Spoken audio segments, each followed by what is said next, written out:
जो प्रधानमंत्री की हैसियत से काम कर रहे थे। 1721 से 1742 में इन्होंने ब्रिटेन में प्रधानमंत्री के रूप में, या कह सकते हैं मंत्रिमंडल के अध्यक्ष के रूप में उन्होंने काम किया।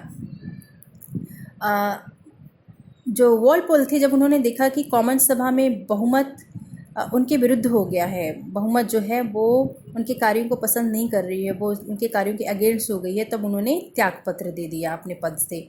और वॉलपोल जो थे उन्होंने कई वर्षों तक के शासन में वॉलपोल ने वर्षों के शासन में मंत्रिमंडल की परंपराओं को बनाए रखा। जब उन्होंने त्यागपत्र दिया तो ये जो वर्षों से चला आ रहा था कि मंत्रिमंडल को संसद के प्रति जवाबदेह होना चाहिए, ये बना रहना चाहिए, तो उन्होंने इस वजह से जो है कि अपने पद का त्यागपत्र दे दिया। और जो है कि फिर ये जो प्रथा थी संसद के प्रति मंत्रिमंडल की जवाबदेही की, उत्तरदायित्व प्रथा और ज़्यादा ब्रिटेन में इस्टेब्लिश हो गई। अब हम मंत्रिमंडलात्मक सरकार जो है उसकी हम कुछ विशेषताओं पर फोकस कर लेते हैं। तो इस तरीके से आपने देख लिया कि मंत्रिमंडल का विकास कैसे कैसे हुआ। अब मंत्रिमंडलीय जो सरकार होती है उसकी कुछ विशेषताओं को हम समझेंगे।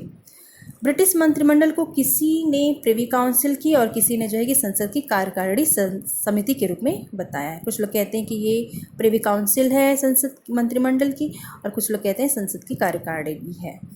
लेकिन वास्तव में इसका संबंध दोनों से है। मंत्रिमंडल का संबंध संसद से भी है, मंत्रिमंडल का जो संबंध है वो मंत्री परिषद से, जिसको पहले प्रिवी काउंसिल कहते थे, उससे भी है।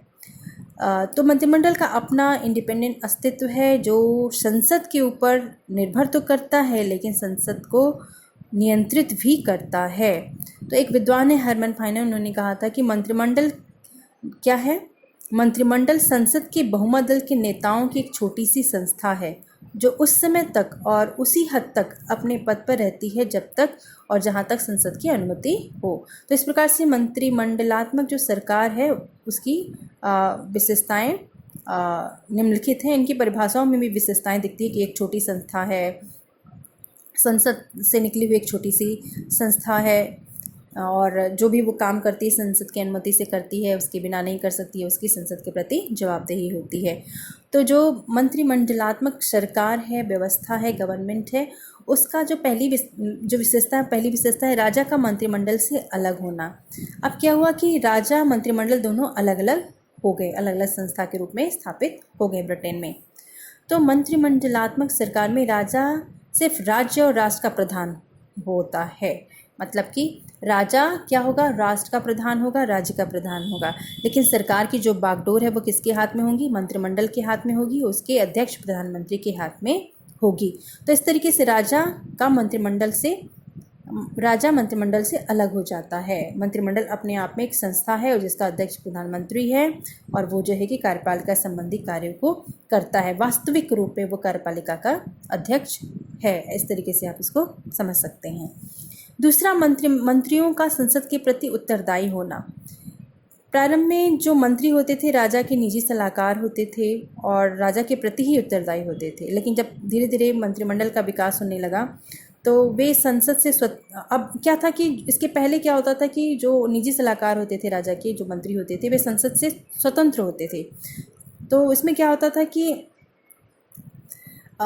वो लोग, उनकी जवाबदेही नहीं होती थी, कार्यपालिका पर जो है कि संसद का नियंत्रण नहीं हो पाता था। तो धीरे धीरे क्या हुआ कि इस तरीके का विकास होने लगा। जो मंत्रिमंडलात्मक व्यवस्था है उसमें क्या विकास होने लगा कि जो मंत्रिपरिषद है वो संसद के प्रति उत्तरदायी होगी।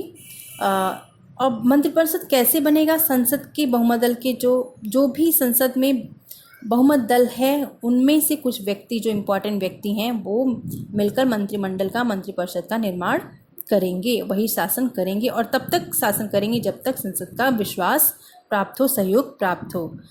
ठीक है। तो आप इसको आज भी देख सकते हैं कि प्रत्येक जो मंत्रिपरिषद के मंत्री होते हैं वो संसद के किसी न किसी सदन के सदस्य होते ही हैं।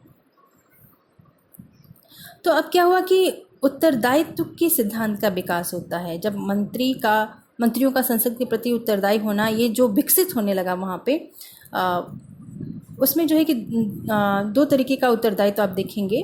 कानूनी उत्तरदायित्व और राजनीतिक उत्तरदायित्व। जब राजा शासन करता था तब मंत्रियों को सिर्फ अपनी सहायता के लिए नियुक्त करता था और सलाह लेने के लिए नियुक्त करता था। तब उस समय भी संसद मंत्रियों के विरुद्ध नाजायज़ कार्यों के लिए महाभियोग का प्रस्ताव पारित करते थे। यह मंत्रियों का कानूनी उत्तरदायित्व होता था। अब उसके बाद राजनीतिक उत्तरदायित्व का अर्थ क्या है? राजनीतिक उत्तरदायित्व का अर्थ यह होता है कि मंत्रियों को अपने सभी कार्यों के लिए संसद के प्रति उत्तरदायी होना पड़ता है, और यदि संसद मंत्री मंडल की नीति और कार्यों से सहमत न हो तो मंत्रिमंडल को क्या करना पड़ता है? त्यागपत्र देना पड़ता है, उसे अपने पद से हटना पड़ता है। तीसरी जो विशेषता है मंत्रिमंडलात्मक सरकार की, राजनीतिक एकता। मंत्रिमंडलात्मक सरकार में आप राजनीतिक एकता को देखेंगे। वर्तमान काल में सरकार के सामने शासन चलाने के अलावा नीति निर्माण करने की समस्या सामने आती है, और ये जो नीति निर्माण करना है यही जो है कि राजनीतिक एकता में बांधती है, मंत्रिपरिषद को राजनीतिक एकता में बांधती है। तो जो है कि सरकार की एक इकाई होती है मंत्रिपरिषद, और यह आवश्यक हो जाता है कि इसका एक राजनीतिक दृष्टिकोण हो। ऐसा नहीं हो कि दल आपस में लड़ रहे हैं, जो नेता है आपस में लड़ रहे हैं, इनको एक होकर जो है कि देश के हित के लिए कार्य करना पड़ता है। तो एक ही मंत्रिपरिषद में विभिन्न मत के, विभिन्न विचारों के व्यक्ति होते हैं। जब अलग अलग विचार के होंगे तो शासन चलाना क्या होगा? कठिन हो जाता है। सब अपने अपने विचारों के हिसाब से निर्णय लेना चाहते हैं, काम करना चाहते हैं। लेकिन इसके साथ क्या होता है कि संसद की जो बहुमत है उसका दृष्टिकोण ऐसा होता है कि देश सभी लोग एक होकर काम करें। ऐसा नहीं हो कि अपने अपने मत, अपने अपने विचारों को ही थोपना चाहें। तो मंत्रिमंडल संसद के बहुमत दल का एक दर्पण है, और इसलिए उसमें विचारों और नीतियों की एकता होनी चाहिए। मंत्रिमंडल में क्या है? विचारों की एकता होनी चाहिए। भले ही वो जब तक संसद में होते हैं वहाँ पे वो अलग अलग विचार व्यक्त कर सकते हैं, लेकिन जब वो मंत्रिपरिषद बन जाते हैं, एक संस्था के रूप में काम करने लगते हैं, तो उनमें राजनीतिक विचारों की एकता होनी चाहिए कि हाँ, हमारा ये मैनिफेस्टो है, ये हमारा दलीय कार्यक्रम है, ये हम करना चाहते हैं, और वो उसके प्रति सभी लोग एकमत हों। इस तरीके से काम करना पड़ता है मंत्रिमंडलात्मक सरकार में। जो चौथी विशेषता है सामूहिक उत्तरदायित्व, कलेक्टिव रिस्पॉन्सिबिलिटी। मंत्रिमंडलात्मक सरकार की चौथी जो विशेषता है कलेक्टिव रिस्पॉन्सिबिलिटी, इसके संबंध में वॉलपुल मंत्रिमंडल के पहले से मंत्री थे जो व्यक्तिगत रूप से, वॉलपुल मंत्रिमंडल जब था उस समय क्या होता था कि जो मंत्री होते थे वो व्यक्तिगत रूप से उत्तरदायी होते थे, और वॉलपोल ने इसी वजह से उत्तरदायित्व का जो प्रथा था उसी की वजह से उन्होंने अपने पद का त्याग भी दिया था, क्योंकि संसद क्या थी, उनसे सहमत नहीं थी।